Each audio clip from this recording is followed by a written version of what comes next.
These cows are Mariel's life and his only way to be valued among his community here in Melek. And because of that, Mariel says he's willing to do anything to keep them, including killing.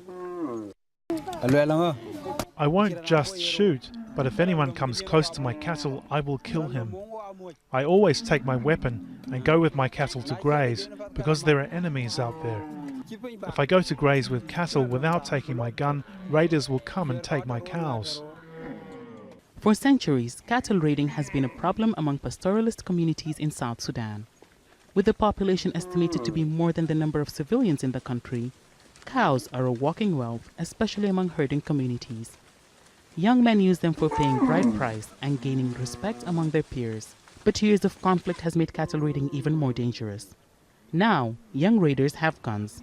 Villages end up destroyed, women abducted, and lives lost. Our children are being killed. We used to live in cattle camps, but now we are losing our children because of the raids. All my 3 children have been killed in cattle raiding. If this is resolved, we can live normally. Local organizations say more than 5,000 civilians have been killed in cattle raids since South Sudan gained its independence in 2011. A number that continues to grow as the flow of arms and raids continue. Many people living in villages near cattle camps fear they will be victims of a potential raid. This is especially the case among women and children, who are helpless in the face of raiding herders who use guns and machetes. Organizations expect the raids to increase with the approach of the dry season and try to intervene to reduce the fatality. But most of the communities are located in remote areas, and intervention are often hindered by several factors.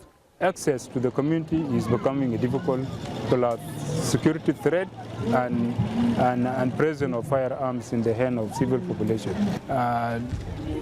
Accountability is not actually in place. Those who have raided cattle, they are not accounted, they are not arrested. Law does not take course against them.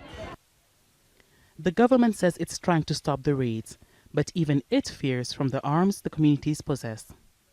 The number of the firearms being owned by the community or a civilian is more than the number of firearms we have. There are a lot of youth armed, well armed. A single police or 2 squad cannot handle the issue. Which means many in this community will likely continue to face violent cattle raids for years to come. Heba Morgan, Al Jazeera, Rumbek, South Sudan.